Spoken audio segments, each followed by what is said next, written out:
Hello everybody, this is AW. Just gonna do another little walking video.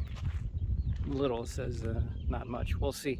We'll see how long it is. I got a few hours definitely before I have to head out for work. So I decided to just drive out to the hills of California and I don't know, enjoy my day. It's a beautiful day, as you can see.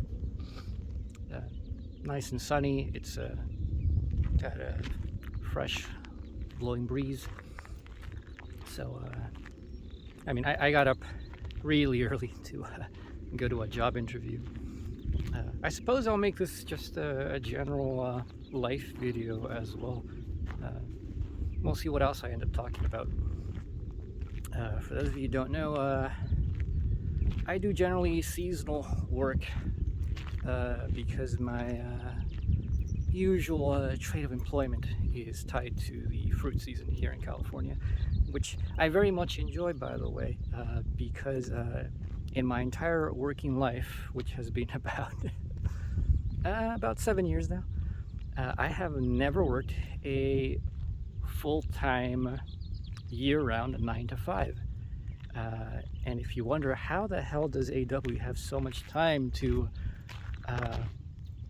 spend on philosophy, despite being poor and being part of the dispossessed proletariat, that's why. At least I'm thankful for the fact that in California we have a pretty decent unemployment system, so that they don't harass you very much. Really, they don't harass you at all. If you're a seasonal worker and you decide that on the off season you don't want to be working, you're just gonna coast on the unemployment checks you get, which if you can survive on that, hell yeah. I mean, I'm all for taking a break, so I do.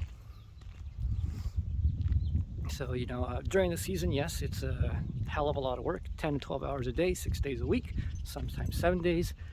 But when you have 5 or 6 months of just free time to do whatever projects at home, get anything done that you want to get done, so long as you're making it, great. And I certainly do that, so I am privileged in that manner. And I do not intend for that to change fundamentally anytime soon.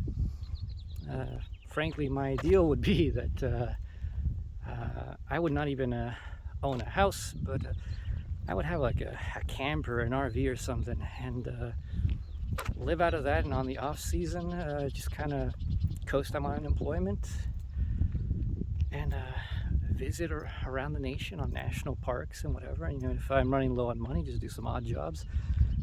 I'm a pretty resourceful person, so I wouldn't mind that very much. And certainly that I am at an age in which that tickles my fancy, and I would very much like to try that. Just haven't gotten around to it. So those of you who've watched my prior videos know I have some family responsibilities.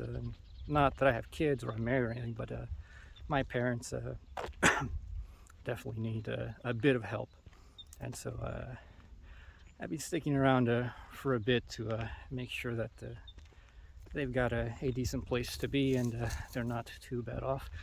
But if I was financially capable of getting out of here and helping them out at the same time, you bet your ass I would. So I'm working towards that. But anyways, besides that, which I just work seasonal, I got my trucking license back in January. Not a passion of mine, but and it's not that much of a great industry, to be quite honest. It pays well, mainly because it's pretty grueling. You'd think that driving is not that difficult, but it actually kind of grinds people down. It's usually people are working 10 to 12 hours a day, and even though you might not think that sitting on your ass for most of that is much work, it's kind of like menial mental work, or any kind of work of that kind, where it kind of grinds you down eventually. You just don't have neither the physical or the mental energies to really spend on much else. Though I mean, right now the job that I do, which I've returned to and I didn't want to return to, mainly because I interviewed with my old employer for a trucking position. They said yes, and then they threw me back to where I was. So in the meantime, I'm looking for other opportunities elsewhere, and as soon as I get called for one, I'm out of there.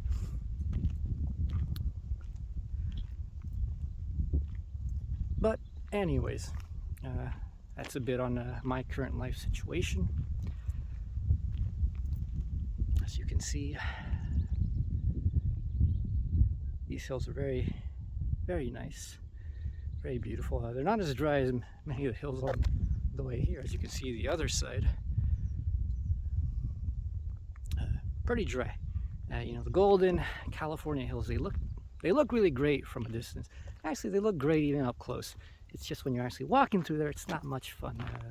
Lots of stuff gets stuck on your pants and socks and into your shoes somehow. I don't know, but nature is just crafty.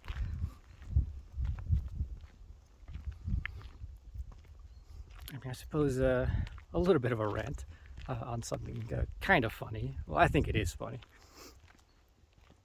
In the last year, particularly in the last year, I've gotten about 5 different comments, and it's not a lot, obviously, but I can't say I've put out that much. Well, I've put out quite a bit this year of people complaining about the quality of my videos over the most strange things, in my opinion.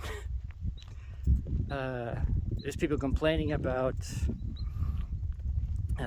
a lot of dead space in my videos, which often these are my reading videos in which I'm reading something and commenting on it. And they're like, can't you edit out the dead space? And my response to that is, are you willing to pay me to do that? There's some people who've complained that my videos need a bit more visual pizzazz. My response to that is also, are you willing to pay me for that? There's a level of entitlement that I cannot even comprehend. I cannot imagine it intuitively, because I have an actual sense of shame and I guess a respect for what people do, especially if it's free. And that respect doesn't mean that I have to appreciate the thing, but I can respect that I didn't do anything for it. This person, didn't demand anything for it. They put it out there. It was there. I took it. I didn't like it. I'm going to move on. But there are people who seem to just have it in their head that they deserve something from people like me. A lot of those reading videos of me reading text, are just done impromptu. I'm around. I have friends around. I want to read something, and I said, hey, let's read something. And the purpose isn't to create anything for you listeners. If that was the purpose, I would put in a lot more effort. But these are things that I do and my friends do, which would happen and do happen whether I record it or not. So it's you getting an insight into how I read texts and how I think about them and through them, which whether I ever made a video or not, I would still be doing it. So people who comment about that stuff and demand some higher quality from it. I mean, the latest one is some person who complained about my diction and said, you don't talk very clearly. There's people always complaining, you talk too fast. Pay me, motherfuckers. I would be glad to do it if you paid me. People don't understand how much time it takes to clean up audio. People don't know how much time it takes for you to be careful and be very clear in your pronunciation of words and whatnot, and because it's an acquired skill. You have to consciously try, because most of us are not professional speakers. I'm not a professional speaker. I speak a lot, but I don't do it as a profession. And so, when I put out my videos, I don't quite care. Whereas if you notice the videos in which I actually seem to try, where I have a nice microphone, where I've actually have something that I'm reading that I've written, where I'm very clear on what points I want to hit and exactly, and sometimes I add a few images or so. The amount of time it takes to edit those is about 3 times as long as the video itself is. Cleaning up audio is annoying, very, very annoying. So that's why I don't do it for most of my videos. I gave up on that. For one, if it's just stuff that I'm doing with my friends and we're just kind of reading, why would I care? I put it out there. For those of you who find it useful, great. If you don't find it useful, great. I was gonna do it anyways. The reason I record those things is because I think someone somewhere will find it useful. And indeed, because things get some views and people occasionally do comment, I can tell that people find things useful. Let's see, what's this? Some nice little flowers. One of the wonderful things about California is when we have spring, they are just places that are just blooming with these beautiful wildflowers.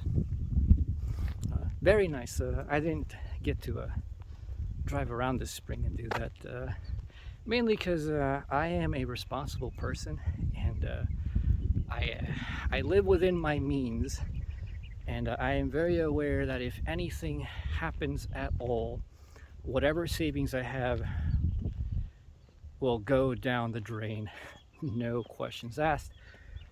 I mean, it's kind of said that you should at least have about $10,000 of just an emergency fund, and that's about as much as I have right now. Having that kind of money does not make me feel rich. A lot of people are like, wow, you have $10,000 in the bank. And I'm like, yeah, but it's not $10,000 of like, haha, fuck you money.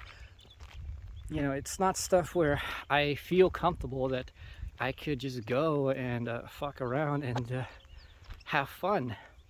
It's emergency money. If I get into any medical emergency, I'm screwed. Like most Americans, most Americans are one paycheck away from total catastrophe. They barely have $500 in the bank. I'm lucky that I'm not one of them. But I realize that I am not in that much of a better position, or I get to just fuck around. So on the off season, I don't really go and go crazy and haha, I have all the free time and I got plenty of money, so I'm gonna go burn through it. Let's just go have fun. I wish, but no dice on that. If I want to do that, I tend to think, well, I'm going to. There's a car coming. If I want to do that, I tend to think I'm gonna have to work a little bit for that extra, which I've done in the past. So if I really want to splurge on something, I make sure that I have something else to do that will cover that cost, so that my savings aren't dipped into. That's just the way of being poor. And I don't feel it's that much of a drag, quite honestly. Like I said, I live within my means. I'm not a very spendthrift kind of person either. Like, when I buy stuff, I splurge. I buy the good shit. I'm not like my parents. My parents are from a generation in which they're always penny pinchers. But me, I'm not. I am an impulsive buyer, and I do my due diligence to go and study study up on what's good and what's not, and watch various reviews, and make up my mind on what I want. But once I know what I want, I'm willing to spend the money for it. If it's good, it's good, and that's what it's for. But anyways, for those of you who complain about the quality of my videos, donate to my Patreon. Give me the cash, and I will put the time aside to make some higher quality videos. If you donate enough. I'm not gonna work during the season and have my one day off and go like, oh, some person donated $5 to me on Patreon, and they said, can you please increase the quality of your videos, thank you. I'd be like, thank you for your $5, but that doesn't cover even in half an hour of my labor. So until you do, I ain't taking my one free day off in the week to do something that will please everybody. Yeah, I can agree with that, but which doesn't have that much value to me. And quite frankly, when I'm not making scripted videos, I don't think this stuff is really worth much value, even if I edit it down. You know me, if you listen to my channel, I ramble a lot. I go on a lot of tangents, and I like that. Myself and my friends just kind of really do have free-flowing conversations over things, and we're not really too strict about where and what and where we go and how long. It's like, how many people will go and put out recordings of 2 or 3 hours on the stuff that I do? Not many. And many of them who do are frankly worse, in my opinion, because I find them to be superficial, their content to be not that interesting. So yeah, by all means, if any of you would like to help me increase my quality, I welcome it.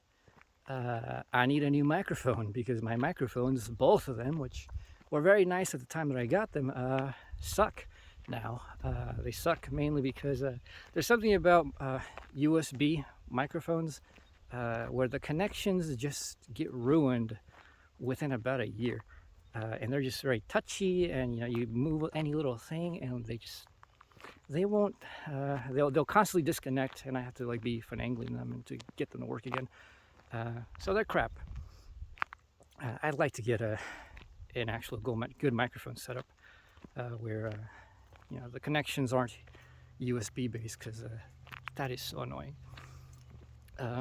Another thing is I need a desk, and desks are not that cheap, and I'm not going to be spending, for example, on a high-end desk or anything. I wouldn't pay more than $100. I used to have a cheap desk before. Those they're not even plywood. Half of it was cardboard.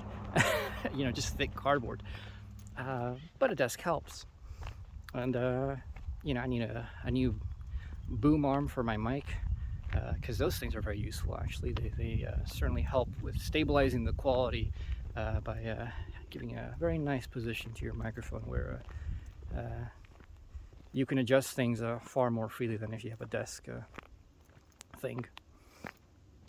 And I have a laptop. It's a pretty good laptop. It's got some decent power, but a laptop is not that great for most things. It's kind of annoying to edit things on it. So eventually I need to get a PC again if I want to get some of my really high quality stuff going. So if you would like to help me with all that, that's probably about $2,000 of stuff that I need. For those of you who complain and you actually want me to increase my quality, there you go. You can help me with that. If not, quit your complaining. Quit being entitled. It doesn't make me angry. It's just funny to me. It's funny, and it's somewhat annoying when you see the same thing crop up many times. What was it? Somewhere a few months ago, somebody was complaining about me coughing too much, and they asked, can you edit out the coughing? To which I also responded, can you pay me for that? you know, where does one get that kind of thinking? Like, it's beyond me. You know, it's free. You know, I didn't make you watch it. You don't like it, you find it annoying, well, too bad. Go ahead, leave a comment and say this video sucks. But don't demand of me that I ought to give you something else. And also, you know, the latest one from yesterday is somebody says, I was just suggesting. I don't need your stupid suggestions. Like, what do you think? I'm some kind of brain-dead moron? Excuse me. I mean, you're listening and you're watching a channel of a guy whose hobby is philosophy. Do you really think that I am so moronic that I don't know what good quality of sound is? That I don't know what a smooth narration is like? Have you not seen the videos where I actually try? Well, not much videos, but you know, they're read essays of mine. You know, the audio quality is much cleaner, much clearer, much smoother delivery. I do try to make my pronunciation and enunciation clear. It's not always very easy, by the way. There are certain words that just do not follow each other very well in English. When you're actually speaking, they just kind of like, it just drawls, and it's so hard to say them distinctly in a natural manner. You know, try it yourself one day if you've never done that. That the presentational voice is not one's normal everyday speaking voice. And obviously I don't practice that because nobody pays me to do that.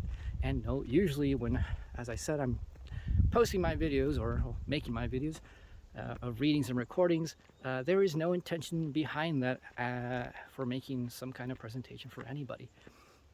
This is just me and my friends reading something because I'm interested in it, and that's it. You know, if I put it out there, it's not to get viewers, it's not to get followers. You know, I don't show my channel anywhere, quite frankly. I don't post it around. I run a Hegel. I'm the administrator of a Hegel group on the second largest Hegel group on Facebook. Just kind of happened out of the blue a couple years ago. But even there, I don't show my blog, I don't show my videos, and I got a lot of it. So I don't care. You know, my channel is just sort of this random resource for people who are interested in the kind of stuff that I'm interested in. And if you're not, oh well. You know, I have no intentions of being famous, of being a huge channel. I don't want to be Philosophy Tube. I don't want to be ContraPoints. I don't want to be, you know, some kind of like a smarmy politics channel. You know, people find my comments on various things interesting. They're like, well, you know, what do you think about this thing that's ongoing? And those things are always hot. You know, I find that if you're willing to chase the news, then it's not too hard to grow a decent size, you know, by chasing the algorithm and, you know, easily growing up to like 20K, 30K, 40K, even 50K very quickly by becoming, you know, a YouTube news commenter. You know, these aren't reporters, and most of them are not very insightful commenters, by the way, and it's just people talking about the same thing, parroting the same points. You know, once you heard like one leftist, you kind of know what all leftists are saying. Giving these analyses, which aren't very deep, you know, these are like 10, 15-minute long videos. A lot of them, once you've like been following the specific news, for example, Russia and Ukraine, the same stuff that you were hearing like in week one for like the next 3 weeks was a repetition of the same, you know, and there are people who are willing to do that kind of stuff and cover that kind of work, and I'm not one of them, because I get bored, quite frankly. You know, that's part of the reason why I don't do a lot of things. It bores me.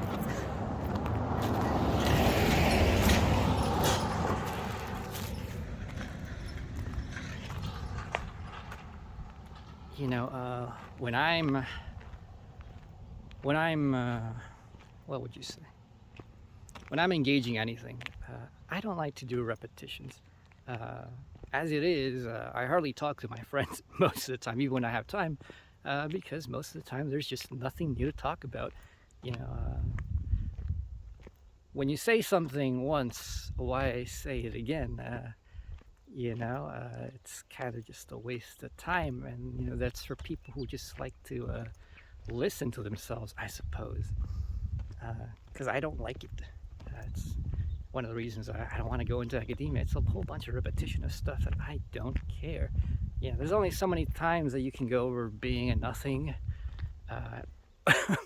before you get sick of it. I do it every couple of years, admittedly.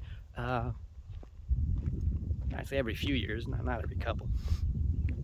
But it's something new that I figured out, and I'm trying to see some new way to explicate it or to present it, to try to get people to understand it. But beyond that, if you're teaching a class and you're just repeating that stuff, and it's just these dead-eyed students who are just like, they don't want to be there, they're not interested in that stuff, I don't care. I'm not that kind of person, so I'm not interested in becoming a commenting channel over general things of that sort.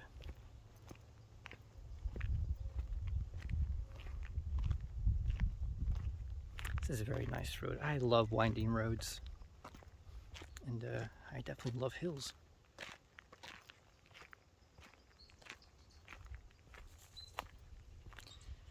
And as you can see, we have a lot of ground squirrels around here. Most of these trees are acorn trees of some sort or another. I mean, they're nice. They're very nice. Actually, when I was in Michigan, almost 2 years ago now, year and a half, I think. Year and 8 months. I once tried to see, try to make acorns edible, but because there were like a shit ton of acorn trees, and there were like both white acorns and red acorns, and the ones that are very easy to clean up and to remove the tannins from are white acorns. Those I've saw plenty of videos of people just boiling them, like twice for like about 20 minutes, and then they're good to go. You can eat them. Because I was just curious, what do acorns taste like? But I went and got a whole huge bag, because why not? And spent hours boiling those things. And it turns out those were red acorns, and I am no good at telling things apart of that kind. I am a simpleton when it comes to practical matters of that sort. I am not an outdoors person, so thought I had picked white acorns, and nope, they were red acorns. After boiling them for about 3 hours, constantly changing the water, and the tannins just kept on going. And then I'm like, okay, well, I suppose I can just put them in cold water and leach them for a few days. Did that, and after a week, I was like, I don't know how many times I changed that water. It was still leaching a lot of tannins. So I gave up. I'm still curious, but I don't know what acorns taste like. I actually looked up some things online. There are some places you can order acorns from. I've been too lazy to actually order any. So, just one of my crazy little things. Hey. Hello, good day. What are you doing? Just making a video, walking around. I just killed a rattlesnake a little bit ago. Huh? I just killed a rattlesnake. Oh, all right, yeah. We'll see him up the road. Yep. Hello. Look at this dog. Where'd you park? Way back over there, like close to that one gate, but away from the gate. Yeah. Off the side of the road. You by yourself? Yeah. Enjoy. Yeah, it's a beautiful day. Yeah, it is. All right, you have a good day. You too. It's always nice to meet people.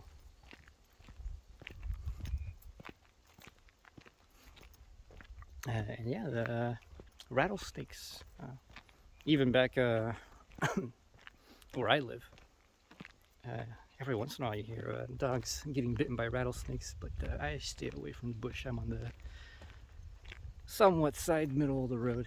I'm watching where I'm going, so I'm all right. It's okay.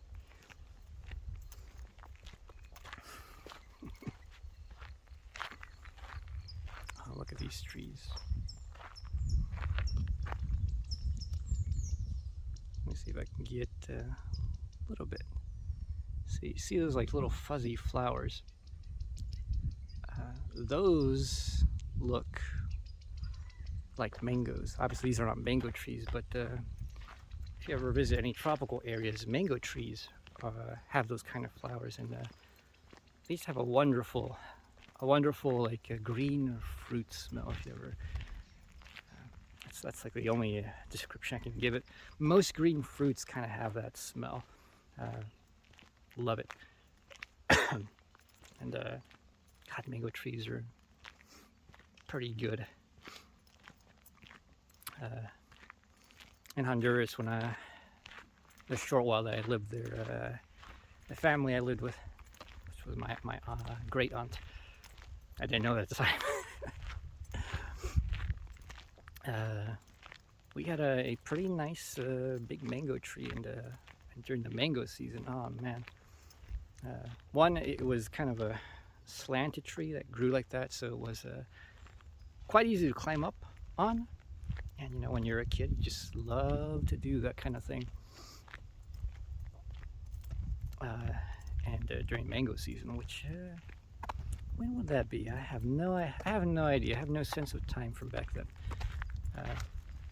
Because being in a tropical area, you can't really tell spring, summer, and winter apart that much. There is a difference. You know, we weren't like on the equator, where you know basically you have the same season all year round for the most part. There was still a slight bit of difference. You know, winter was just a little bit colder during the mornings. You kind of need a long sleeve shirt, not a sweater, just a long sleeve shirt and pants, jeans, and then you were good. And then the summer was pretty hot, but you know, it's the kind of thing where you get used to it. So eventually you just don't notice it. And since I grew up in that, you know, the California heat isn't that terrible. I mean, my first job was as a sign holder, you know, one of those sign waivers on the corners, you know, pointing somewhere for some like house development complexes and whatnot. And I worked that during the peak of the summer. I got super burnt, and some of those days were hitting like 113 degrees, 115 degrees, and I was out there in the sun. Not very fun, but I don't know, maybe it's just because of my complexion, my acclimation during my childhood, but I didn't notice that much. And oftentimes I would just like enjoy going to the shade, even on a hot day, out of the AC, and just lazing about. It's just comfortable. It makes me want a hammock at my house right now, but I have nowhere to put it. Hammocks are just very, very comfortable. There's something about them. They're better than beds in many ways. I guess it might be just the swinging motions you can make on that. What else is there to say besides just walking around?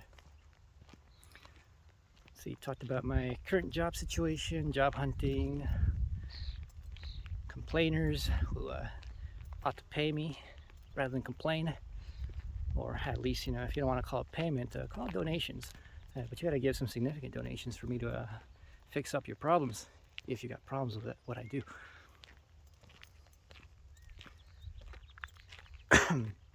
What I've been talking about recently.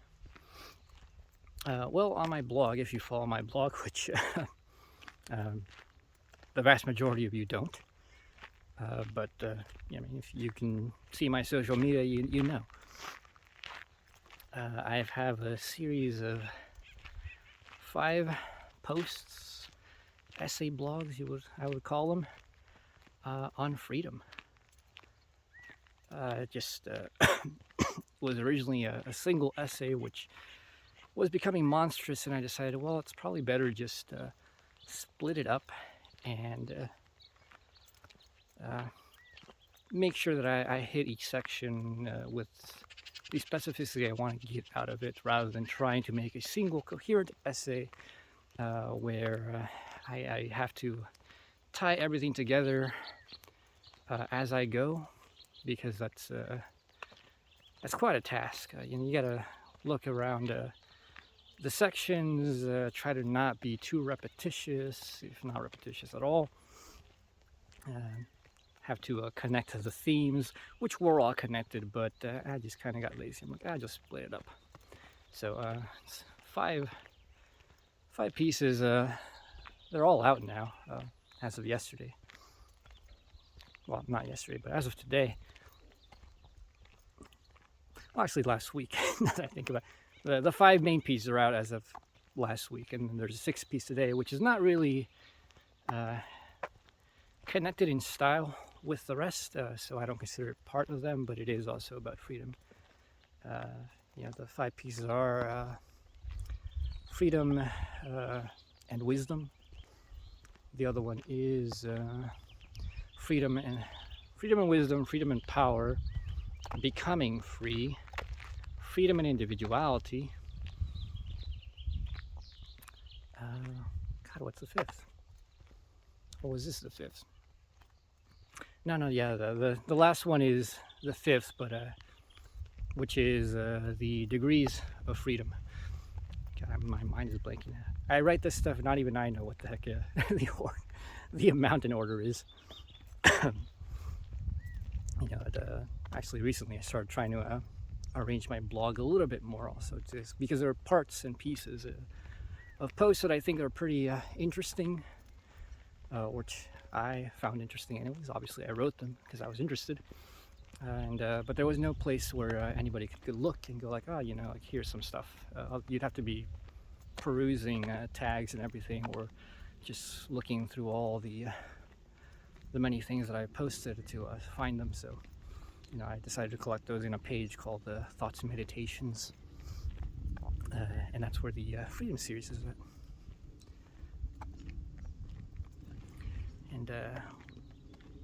And I did my freedom discussion with my friends, which was almost 3 hours. Not too long ago. It was about a month ago, maybe a bit more. Look at this stuff, kind of neat.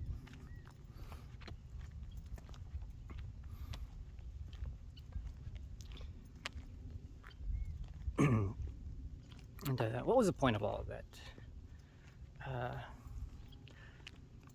Suppose the point is that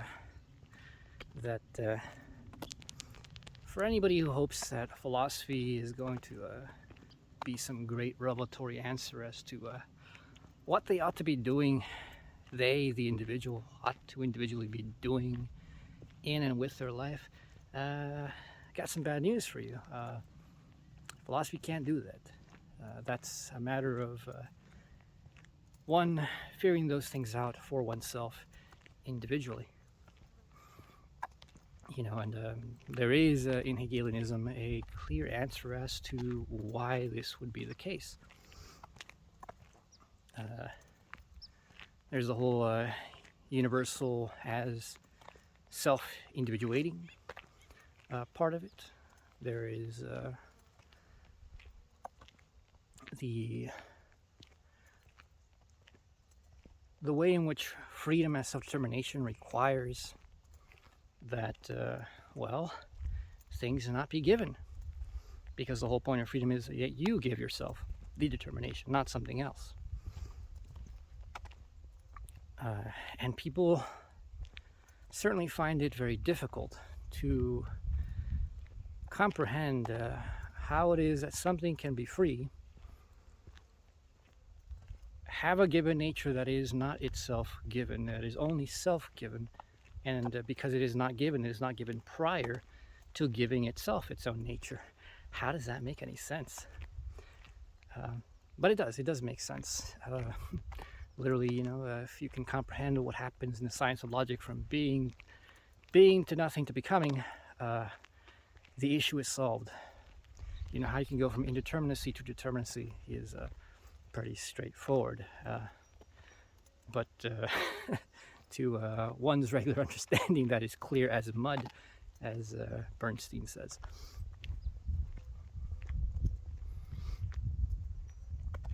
So, the big thing about that is simply that there is the freeing element of Hegelianism in many ways is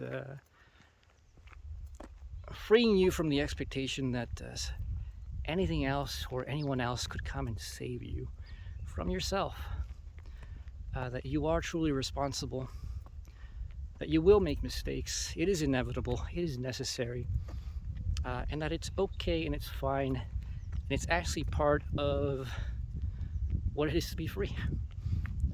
Enjoy it, accept it, don't get hung up on it. Actually, I have, since I'm back at my do-nothing job, I have plenty of time to just stand dead-eyed staring at things that don't matter, that are just doing themselves, and listen to things covertly. So I've actually kind of went back to some lectures that I listened to years ago from Alan Watts. Just, I enjoy listening to Alan Watts. He has a great voice. And, he has interesting things to say every once in a while. I don't think he's a great thinker, or he's very accurate in what he presents. Many people who are actual, scholars of Hinduism or Eastern religions and philosophies, hate Alan Watts because they think he misleads a lot of people, and he certainly does, but at the same time I think he ultimately doesn't. I think he does get at the core of what a lot of what is meaningful and useful about such thought really gets at. And listening to one set of these lectures, I've taken some notes down to things in which I just think it is true stuff that one gets out of spirituality, which at the same time, those standpoints like Buddhism or Hinduism or Taoism or these other isms, they get right, but they can't explain what is right and why it is right about it. So, there's plenty of things about, not getting stuck up or hung up on small things. And this is a uphill incline, by the way. It's very nice. Not fun to walk up, though.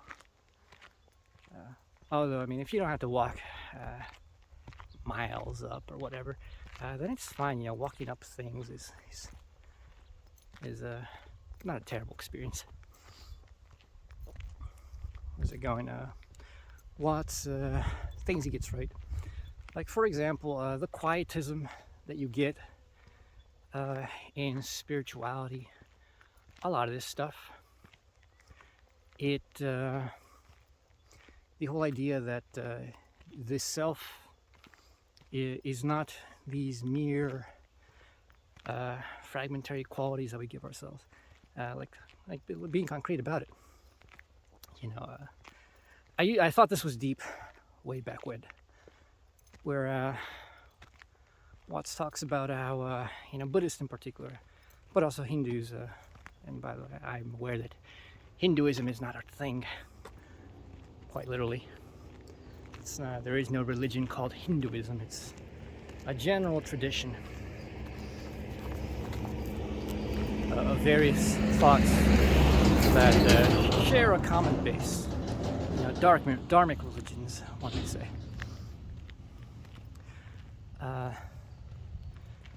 That the views they have about the self, that the self, should not be reduced to these qualities. That the idea that when someone asks you, who are you? We tend to think that the question is a question of listing out a history of events, a list of qualities, attributes, and that's who we are. And Alan Watts says, as well as these mystical positions make a whole big deal, like, oh no, that's just confusion. That's not who you are. You are the I, upon which is just a witness of all these things, but it isn't these things. To which I had the thought that now many years after not listening to stuff like that and not really caring, Hegel could give you an answer as to what the self actually is, in a way that you don't make the first mistake, but you also don't make the mistake of the mystics. I've come quite a bit of a way, so it's probably a good place to turn around. Don't know if you can see this.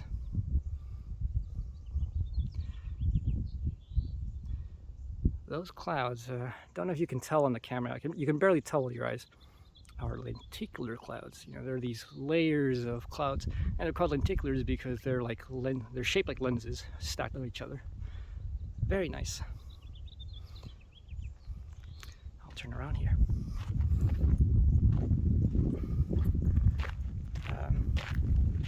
Where was I going? The self. So that the mistake that the mystics make, as I see it, is they recognize that people answer the question of who are you as a different form of the question of what are you. And the mystics rightfully make a distinction, but funny enough, they just make the same mistake at a different level. Whereas the regular person makes it at the phenomenal level of descriptions, the mystics make that mistake on the level of the transcendental.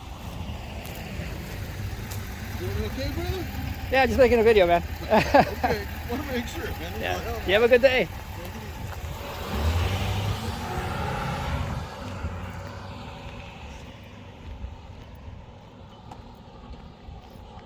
See, not all white people are bad.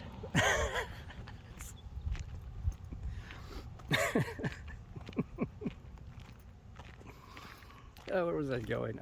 Yes, the mystics make the same mistake on the transcendental level, where they treat the question of the self really as the question of a thing. Whereas the regular person makes it as about a concrete empirical thing, listing out those qualities. The mystics make it about a transcendental thing. The self is just the thing in it, another form of the thing in itself.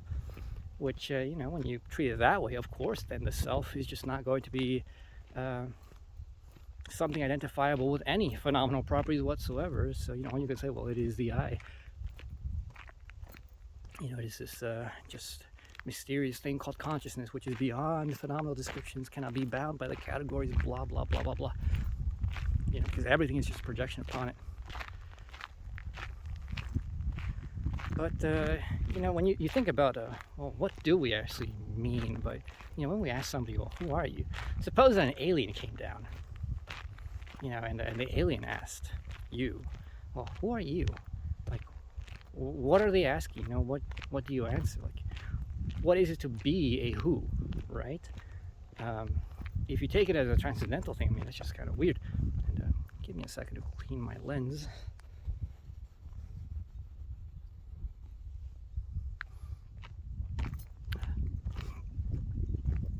was saying, if you take it as a transcendental question, it's just kind of weird. That's not how we use the word. And here I'm obviously appealing a bit to Wittgenstein's notions of language, which in vast ways I think are true. That the meaning of language is its use. And well, what is the use of the who? Well, the who is about the specification of what role do you play in a community. What do you? It's not just like the what are you, but who else do you know? Who knows you? What do they know you as well as what are the qualities of your personality? And the qualities of personality are mistaken in the form that we present them as things, as they're reified.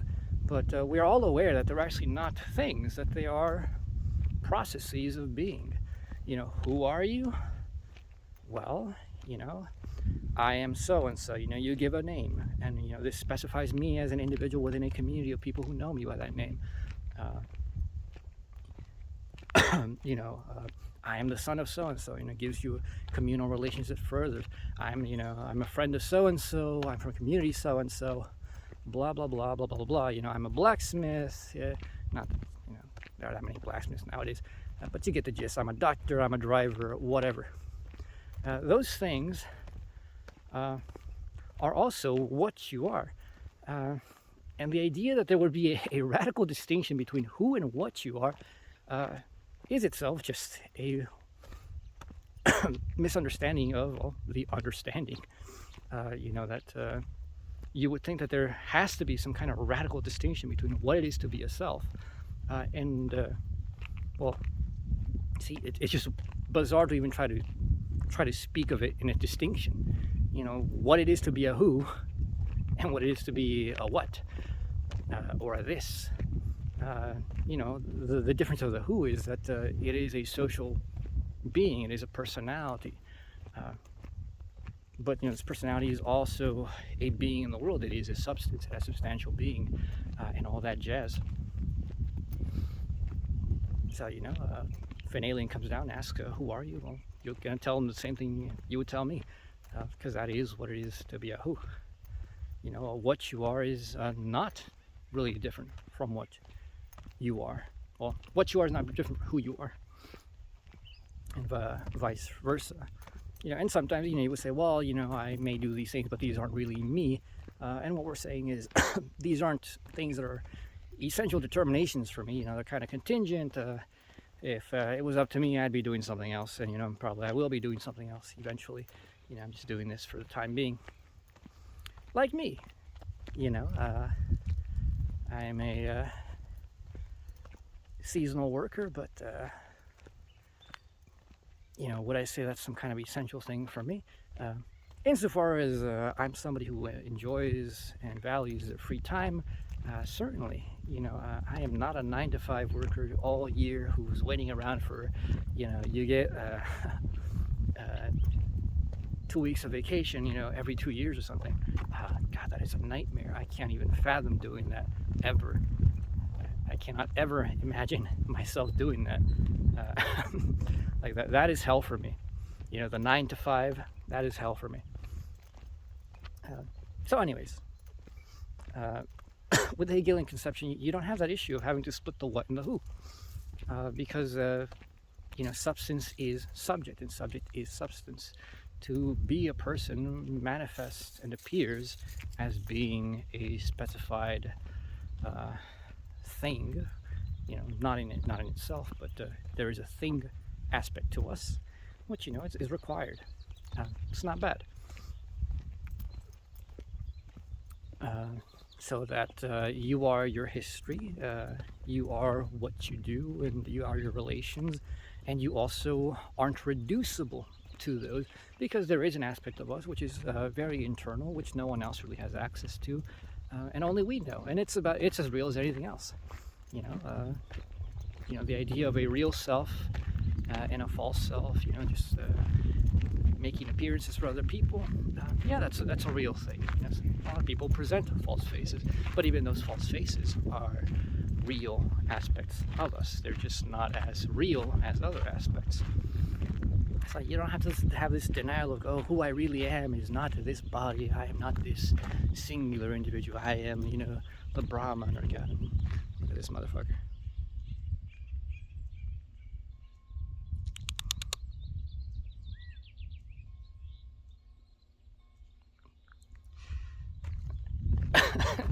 For those of you who think that having pets is slavery, I assure you that horse is not enslaved. Seems to be pretty happy.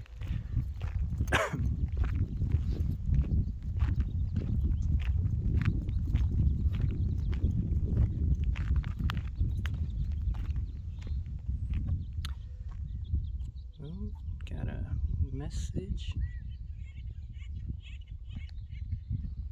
Yeah. Nothing important.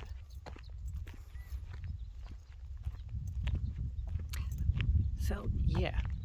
Anyways, this is nearing the hour mark, and I think my phone has a limit of like 90 minutes videos. So it's still got about half an hour left. Nah, I could probably make it for half an hour. Don't want to break it up into two videos if I don't have to. And I'll probably just keep yammering on about such things. But anyways, so there's that issue of the self, in which I think we can make a response to Alan Watts and say we don't have to go either or. We don't have to reduce ourselves to phenomenal qualities, but we don't also have to reduce ourselves to this indeterminate, transcendental I. Further on, there's other things. There's the issue of enlightenment, which is not unique to Buddhism, by the way. There's it seems to me like most traditions sort of have at least one sect of theirs that has this view, in which enlightenment is not that different from, well, everyday consciousness. The only difference is there's a higher understanding, and the higher understanding is an understanding that there's an apparent aspect of the world, and then there's the mediated thinking aspect, which you only get through a kind of thinking. Even when you have these intuitions, which are mystical intuitions, mystical experiences, it happens to be that those only have an effect of an enlightenment kind, insofar as you come back and you reflect and say, wow, that is different. The world isn't what I thought it was. Switch my hand. This gets cramped. Not as bad as it used to be when I had to hold my phone like this. But even with a selfie stick, the body gets tired. So there's a sense of, Watts gives this story of a Zen master who says, before enlightenment, you carry water, chop wood. After enlightenment, you carry water, chop wood. There's a whole school of enlightenment seekers who interpret this as, oh, well, there's actually, the belief that you need to be enlightened, that there is something called enlightenment, is itself the proof that you aren't enlightened. So, if you give up on enlightenment and you realize, you actually just don't do anything, just keep living your life, then you're enlightened. So, it's a do-nothing enlightenment. But obviously, that's not really what these people who put forth this position mean. There is a distinction. The distinction is like the distinction between immediacy and mediacy. The abstract and the concrete in Hegelianism, where indeed, Hegelianism has this mystical aspect to it, one would say, spiritual, quite literally, where you start from, we all start from the immediacy of the world, the immediacy of like culture and senses and whatnot, unreflective, and then some way or another we all get caught up in this thing called philosophy, and we read this guy named Hegel and we think he has some fire thoughts, and we get caught up in it for years, and you spend years and years on these abstractions of metaphysics like being and nothing, essence, concept, blah blah blah, and you're reading all this other stuff, and then you return back eventually to our everyday reality, that everyday reality being grasped precisely as it is in no highly distinct way that is alien to the way it ever was. You know, if you're an animal person, for example, you love pets, say you love dogs or whatever, and you get a dog and you get obsessed with them, and you learn everything about them. You know, and there's a that moment in which a dog is just a dog, because a dog is just that funny little furry thing that, you know, barks and loves to play and goes hyper and crazy and eats and sleeps a lot and does nothing else except be cute and fun to be around. And then, you know, you get into the analytic scientific aspect in which you want to make the world intelligible, and so you get into searching for causes and underlying things and unities and structures, and you look at the transcendental ground of things, and you realize, you know, well, you know, ultimately this dog is just a flesh bag of genes and physical equations. You know, it's just a bunch of physics and chemicals. And that's one way in which you know, plenty of people still get lost. It's a part of understanding things, and eventually, you know, you get through that, and hopefully you wisen up to the fact that that kind of view just kind of is disenchanted, and you know, and it's not the disenchantment that is wrong, you know, because enchantment is, you know, it's an apparent view of things in the world. You know, the world has become disenchanted for a good reason. You know, we shouldn't be enchanted by it. You know, we should comprehend it. And so, you know, if we realize that the rocks aren't really alive, and that we can't talk to the trees, and that, you know, if you pray to God, there's actually no guarantee, there's no science of any of that anything will happen, because God isn't that kind of being.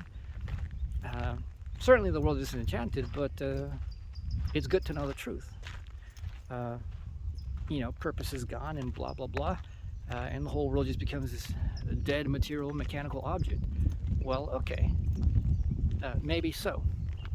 But eventually, you know, if you think about things further, you go about your life. And part of philosophizing is you go about your life. You know, I do think that there's a problem with academics stuck in academia who have never done anything other than to study philosophy, read philosophy, talk philosophy, teach philosophy to other people. You know, I think there is a great value to spending a good deal of your time not on philosophy, so that you can come back to the everyday world and understand that not everything is these airy-fairy abstractions that we get caught up with. You know, not everybody cares about being, nothing, and becoming. Not everybody should. You know, it's not a problem that the person who grows your wheat doesn't know about that or care about that. They shouldn't.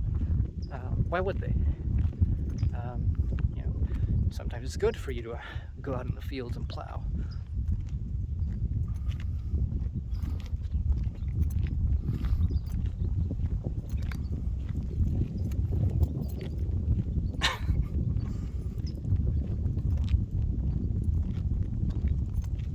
I love the sound of the wind through the trees. It is such a wonderful sound. You know, ideally, I would like to live out here in the countryside. I think I've mentioned that in plenty of my other videos.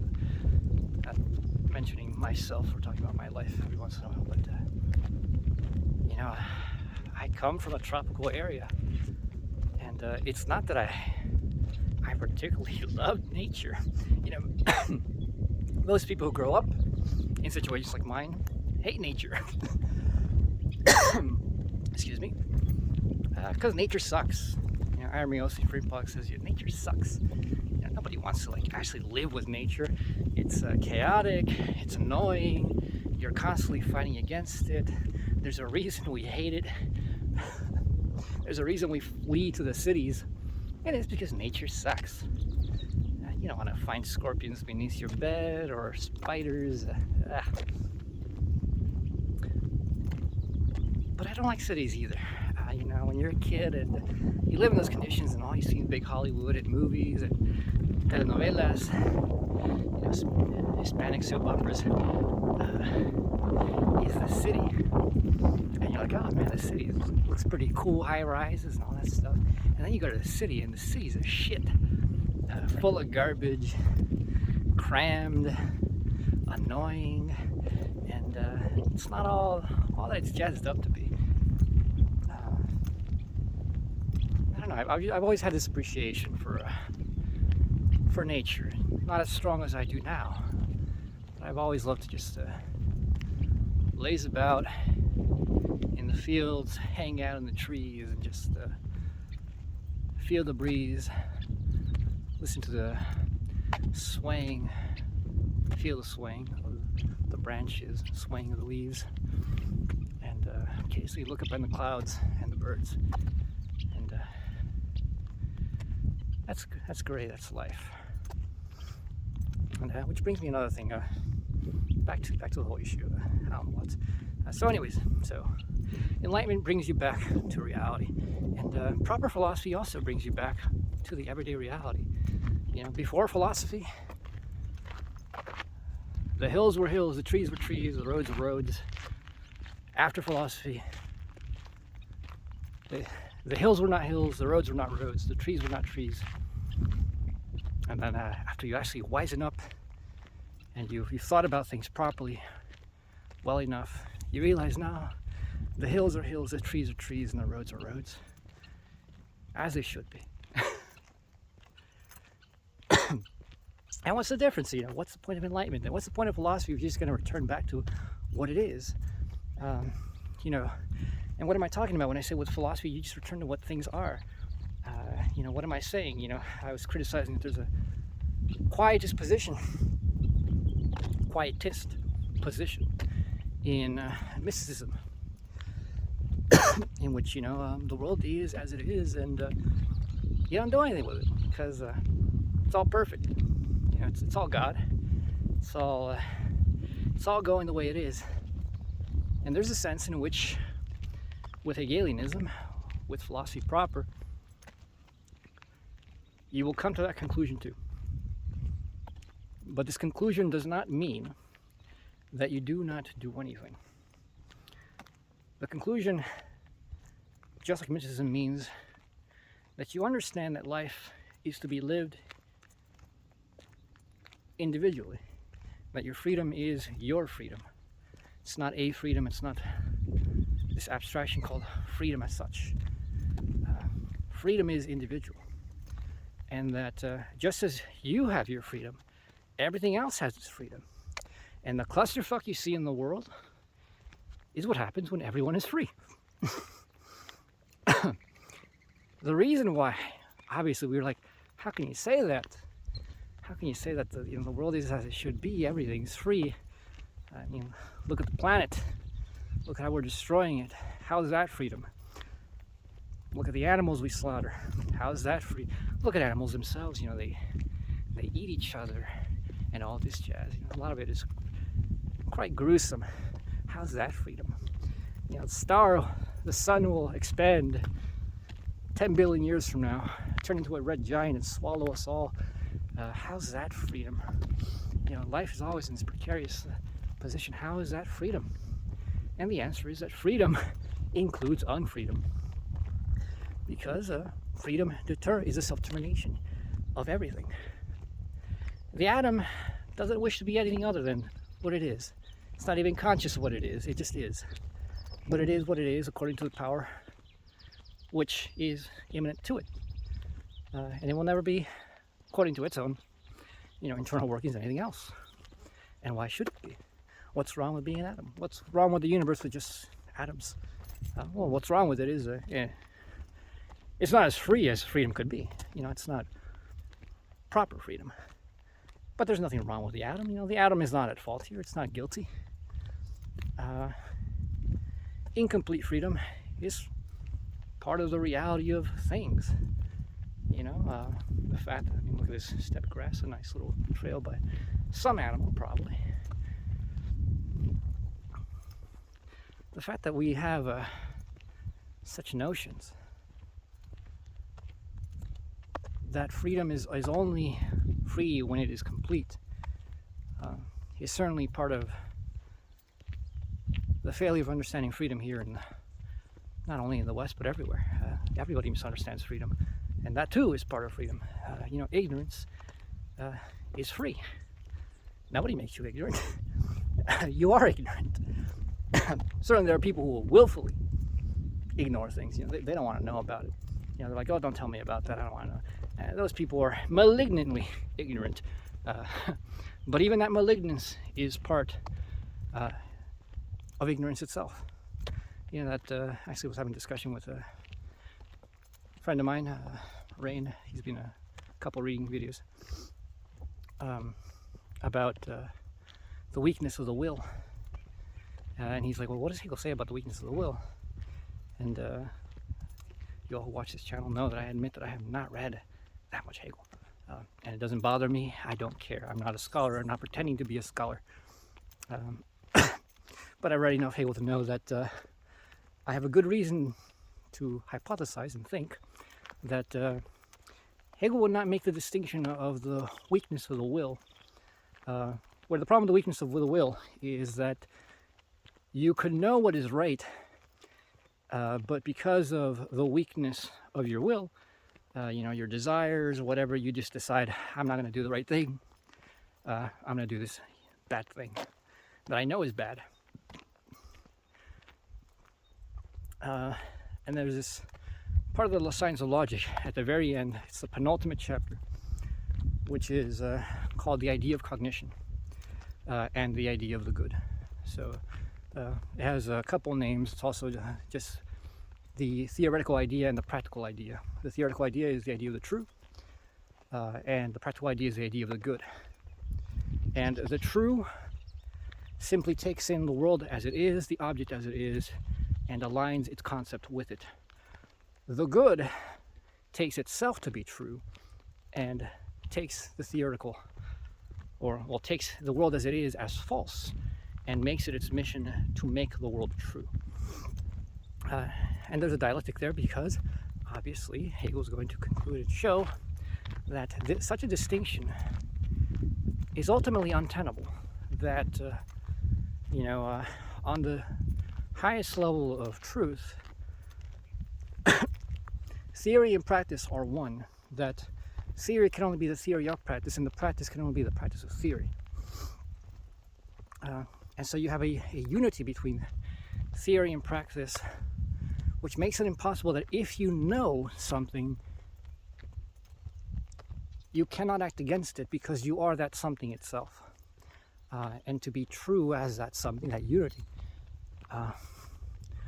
would have both the aspect of willing as well as the aspect of knowing. That insofar as you know the truth, you yourself have to be true.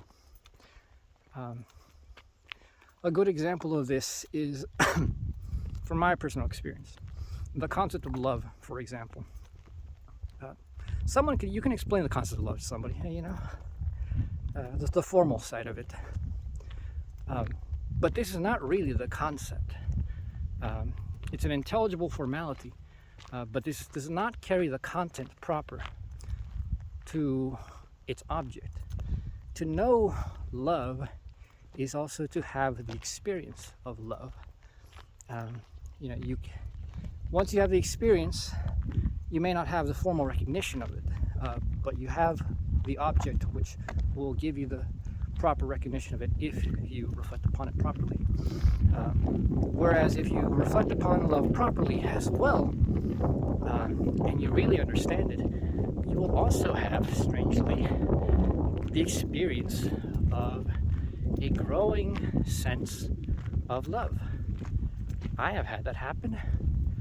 I've had that happen with animals, with nature, with other people, in which the comprehension of what the true plight of things is has changed my emotional disposition towards them, such that once you really get it, once you really know it, like properly,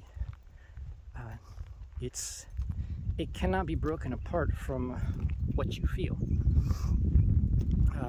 And if ever there's a disconnect there, it's because you really don't know it. There's that famous phrase in the Bible from Jesus, forgive them, Father, for they know not what they do. And some people say, oh, well, he only means this in some certain sense, which, still allows for us to talk about the weakness of the will, and that, people are guilty or whatever. Because the main thing about the weakness of the will is you want to hold somebody guilty. You want to say you could have done otherwise. But when you really put yourself in that position, could you have done otherwise? There's a reason you do what you do. There's a reason why we do the fuck-ups that we do. And sometimes we do them knowingly. But I dare to say those fuck-ups are the kind of fuck-ups that we don't really know. We don't really realize the consequences imminent to those actions that we take. So, everybody knows it's bad to murder. Some people still do it, and they're like, oh, well, and they afterwards they say they regret it, and like, oh, but, I was just so sad, so distraught, so angry. Most crimes are crimes of passion. Most murders are murders of passion. Bernstein has a great phrase. He says, well, of course, most murders will be crimes of passion. Who would you want to kill other than the person you feel trapped with, living every day of your life? Of course. And those people, why do they do such things? Is it because they're overcome by irrationality? Yes, they are overcome by irrationality. But for the moment that they are in that irrational mode, they really do not comprehend that what they're doing is wrong. Every person who does such things, for whatever reason, no matter how nonsensical it seems, thinks that for that moment what they're doing is ultimately the best choice. It's the best choice because maybe the simple reason is this will make me feel better. It'll make me feel like, at this moment I've gotten back to them, and getting back to them, and it's my sense of justice. It's my sense of, getting back at the world, blah, blah, blah, those kind of things. And, afterwards they may regret it. And they're like, oh, I just wasn't thinking straight, I wish I hadn't done it, blah, blah, blah. And it may be true that they regret it, but in that moment, they really didn't know what the fuck they were doing. Does this mean that we can't hold such people accountable? Hell no. I mean, like, if, part of the the social reality is that, society can't expect you to actually be a saint. The police can't get in your head, and even if they could, they couldn't do a shit about it. And if they could do a thing about it, we would live in a nightmare. Society cannot make you be through and through a good person. They can only give you the formal conditions of laws and say, so long as you act within these, we as a community have come to an agreement that you are a decent civilian, even if you may be a terrible person. But, the most that we can ask and demand of you is that you at least follow the communal rules of ethics. And, whether you actually believe in them, whether you actually wholeheartedly do them, we can't do anything about that, but that's fine. So long as you understand these, so long as there's a rationality that can be explained to you as to why these laws are rational and why they're good to have, and, you are at least formally, cognitively able to comprehend them, that's all that can be done. That is all that can be done. And you know what you did, you know that it's wrong on that level. And that's all that we demand, and that's all that we need to condemn you if you do break them.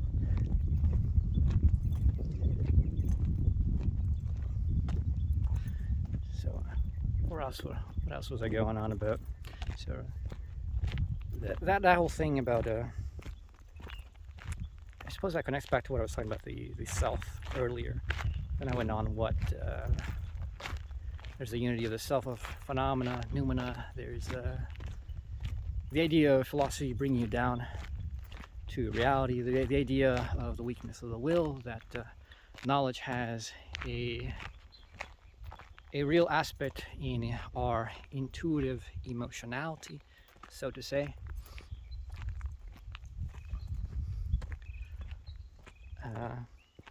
There's a further story that Watts goes over. It's about the so-called stone or wooden Buddha versus a living Buddha. Well, stone Buddha, I think, is precisely what he calls it. In which, the idea that if you are enlightened, you will become detached from the world. You won't be bothered by this. Everything will just you'll be indifferent to everything. And Watts says, well, that's not necessarily true. It doesn't really make sense. And obviously this is Watts' own emphasis on it, which I think is the proper emphasis. And also, the Buddhists and Hindus who take that emphasis are also right to do so. Which is, when you are wise, are you indifferent to the world? Do you just go, I don't give a fuck about any of it? No, actually, you have to be a living Buddha. You have to be somebody who lives and returns to the world concretely, because otherwise it doesn't make any sense. When you have that disconnect, it's as if existence in life is worthless and nothing, and you're just kind of here like, oh man, well, I exist for now. I gotta bear with it. Especially if you believe in stuff like reincarnation and karma, you're like, I gotta bear with this. I hate it. I don't want to be here. I'd rather go back to not being. Thank you very much, but I'm not saying I would prefer to go back to not being. I enjoy living, and I don't mean just like, oh, I want to be biologically alive or anything. No, I mean the act of living as a process of self-determination, self-generation, creativity, all that jazz. So what's the link with that and Hegelianism? In that obviously if you return back to concretion, to link right back to the thing I began talking philosophically about, freedom, about the individuality of freedom. When you finally get that, what you find is that, Hegelianism produces a comprehension that, one ought to be the living Buddha, so to say. There is a stoic element, there's plenty of things in which Hegel says, the world, once you comprehend it, doesn't really matter. I mean, there's actually a quote in which Hegel says, the whole point of philosophy is to get you to realize that all this finite shit is just a show. It doesn't really matter. And that don't worry about it. It's all fine. Don't think that you have the weight of the world on your shoulders, because you don't. Because guess what? The good isn't waiting around to be saved by you. God doesn't need your help. God is God. The good is the omnibenevolent, omnipotent, omniscient. God doesn't need you to pray to know that you need help. Although sometimes the whole point of prayer is to be humble, to realize that you need help, and to acknowledge that you need it. And it's not help from God, but to reach out to the community, to open up to other people. That's part of a growing reality, to making yourself more true as a human being. But you come back down with philosophy into the individuality of things, and you realize that your role is whatever it is that you decide to choose for yourself. Now, you can't decide abstractly. There are limits. You can't decide, well, I'm going to be the Olympic champion, because maybe you don't have the physique for it. Sorry. You can't decide, well, I'm going to be Einstein, because you don't have the genius for it. It's not the brain for it. Although it probably has something to do with the brain. But genius isn't being smart or intellectual. as such, genius is a moment that happens, which is a very special thing. And insofar as people have moments of genius, boy, they have moments of genius. And they're oftentimes it's only one moment in your life. All right. Am I coming close to the place where I left my car? Yes, I am.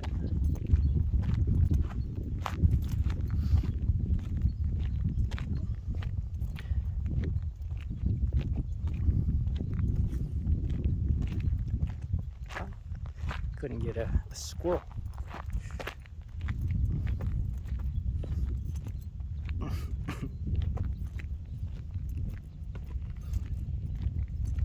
So, where was I going? Individuality, freedom, stone Buddha. Oh yeah, living Buddha. So, to be a living Buddha is to be part of this world, to live in this world. And living in this world is to be an individual, to take your place in a role in a community, and to not drop out. Not to go like, oh, well, none of this matters, and definitely don't kill yourself. Definitely don't try to run away from social problems and say, oh, well, it doesn't matter. Because part of the individuality of life is the struggle. A big issue we have with people is that they think that freedom is not tied to the struggle. The reality is, if there's no struggle, then what are you free for? What does freedom mean if there is no struggle? What does freedom mean if there are no limits? What Hegel teaches us is that in the limitation of existence, which requires a limitation, we embody ourselves as concepts, so to say. We have ideals, and we can only do so much. We're only one body. We're only at one place, one space, one time. We only have so many connections that we can make. There's only so many people we can actually care about, so many people that we can actually give our time and resources to. And choose your time wisely. And sometimes the wise thing to do is to just let things rub off on you like water on oil. And sometimes the right thing to do is to struggle. Many of the times, the right thing to do is, if you aren't struggling, then you aren't living. And sometimes, life is good. Sometimes it's just nice and smooth and easy, and there is nothing wrong with that. If you're worried that you might be wasting your life away because you're not doing something that won't last 200 years, or somebody won't remember you in 1,000 years, don't worry about it.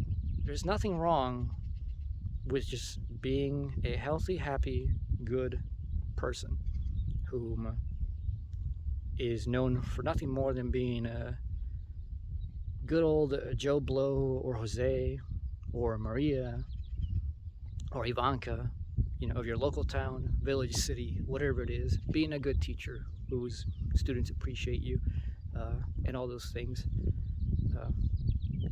If that's where your passion lies, if that's where you feel at peace, there's nothing wrong with that. There's nothing wrong with being the kind of person who says, well, I want to live a quiet life out in the countryside, just not being bothered by people, and maybe I'll make some YouTube videos of me growing a garden and chopping wood and building a barn or whatever and raising animals. Great. If that's where your happiness lies, if that's where you can be a good person, that is where you ought to be. Don't worry about fixing the world. The world isn't waiting for you, except in one way. You were born to, and you ought to be free.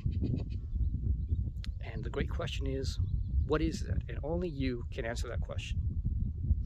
So I'm about to hit the time limit on my phone. Peace out. See you around.